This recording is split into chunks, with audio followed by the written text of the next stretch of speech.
ఈరోజు తెలుగుదేశం పార్టీలో నేను చేస్తానని చెప్పి మీడియా ముఖంగా మాకు వచ్చిన వార్తని తీవ్రంగా ఖండిస్తూ అతను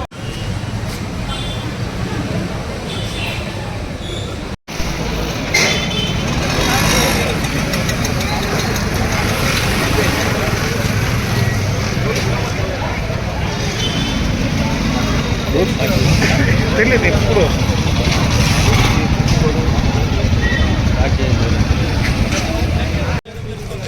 తెలుగుదేశం పార్టీ చంద్రబాబు నాయుడు గారి వ్యక్తి గత 5 సంవత్సరాలుగా తెలుగుదేశం పార్టీ కార్యకర్తలు చాలా ఎత్తున ఇక్కడ ఇబ్బంది పెట్టాడు. దాన్ని దృష్టిలో పెట్టుకుని చాలా మంది మున్సిపాలిటీ ఎలక్షన్ జరిగినప్పుడు తెలుగుదేశం పార్టీ కార్యకర్తల్ని ఆయన గవర్నమెంట్ యంత్రాంగాన్ని ఉపయోగించుకొని దౌర్జన్యాలు భౌతిక దాడులంతా చేసి ఆయన ఏ విధంగా ఇనామినేషన్ చేసుకునేది కానీ ఏ విధంగా గెలిచారని అందరికీ తెలుసు. ఇప్పుడు గెలిచి లేకుండా చంద్రబాబు నాయుడు కాలు పెట్టుకొని మమ్మల్ని కాపాడని చెప్తే తెలుగుదేశం పార్టీ కార్యకర్తలు కానీ నాయకులు కానీ ఎవరు దీన్ని వ్యతిరేకించి ఎవరు వదిలే ప్రసక్తే లేదు. ఈయనే కాదు ఎవరైనా ఉండి వైఎస్ఆర్ పార్టీ నాయకులకు అందరికీ హెచ్చరిస్తున్నాము.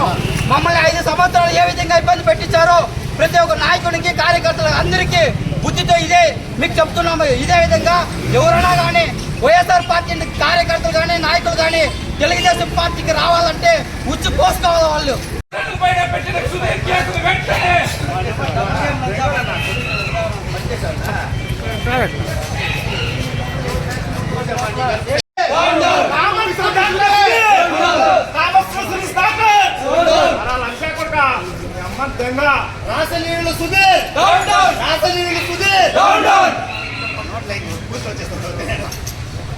తెలుగుదేశం పార్టీ కార్యకర్తలు మున్సిపాలిటీ ఎలక్షన్ జరిగినప్పుడు తెలుగుదేశం పార్టీ కార్యకర్తల్ని ఆయన గవర్నమెంట్ యంత్రాంగాన్ని ఉపయోగించుకొని దౌర్జన్యాలు భౌతిక దాడులంతా చేసి ఆయన ఏ విధంగా ఇనామినేషన్ చేసుకునేది కానీ ఏ విధంగా గెలిచారని అందరికీ తెలుసు. ఇప్పుడు గెలిచి లేకుండా చంద్రబాబు నాయుడు కాలు పెట్టుకొని మమ్మల్ని కాపాడని చెప్తే తెలుగుదేశం పార్టీ కార్యకర్తలు కానీ నాయకులు కానీ ఎవరు దీన్ని వ్యతిరేకించి ఎవరు వదిలే ప్రసక్తే లేదు. ఈయనే కాదు ఎవరైనా ఉండి వైఎస్ఆర్ పార్టీ నాయకులకు అందరికీ హెచ్చరిస్తున్నాము. మమ్మల్ని 5 సంవత్సరాలు ఏ విధంగా ఇబ్బంది పెట్టించారో ప్రతి ఒక్క నాయకుడికి కార్యకర్తలకు అందరికీ బుద్ధితో ఇదే మీకు చెప్తున్నాము. ఇదే విధంగా ఎవరైనా కానీ వైఎస్ఆర్ పార్టీ కార్యకర్తలు కానీ నాయకులు కానీ తెలుగుదేశం పార్టీకి రావాలంటే ఉచ్చు పోసుకోవాలి. వాళ్ళు ఈ రోజు ఏ సునీల్ డాక్టర్ అయితే చంద్రబాబు నాయుడు కుప్పంపై అభివృద్ధి ఏమీ చేయలేదని చెప్పేసి అవన్నీ మాట్లాడిన వ్యక్తి ఈ రోజు ఎలా పోయి చేరుతాడు? దీనిపైన తీవ్రంగా మేము టీడీపీ నాయకులు అందరూ ఖండిస్తున్నాం.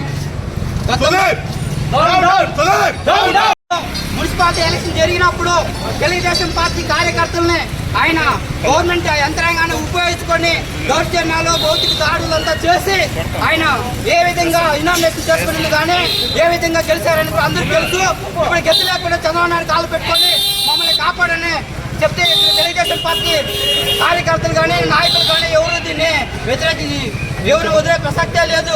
ఈయనే కాదు ఎవరైనా ఉండి వైఎస్ఆర్ పార్టీ నాయకులకు అందరికీ హెచ్చరిస్తున్నాము.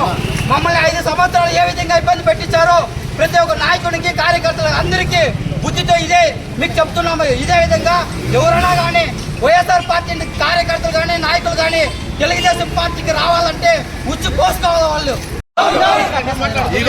ఈ రోజు ఏ సుదీప్ డాక్టర్ అయితే చంద్రబాబు నాయుడు కుప్పంపై అభివృద్ధి ఏమీ చేయలేదని చెప్పేసి అవన్నీ మాట్లాడిన వ్యక్తి ఈ రోజు ఎలా పోయి చేరుతాడు? దీనిపైన తీవ్రంగా మేము టీడీపీ నాయకులు అందరూ ఖండిస్తున్నాం.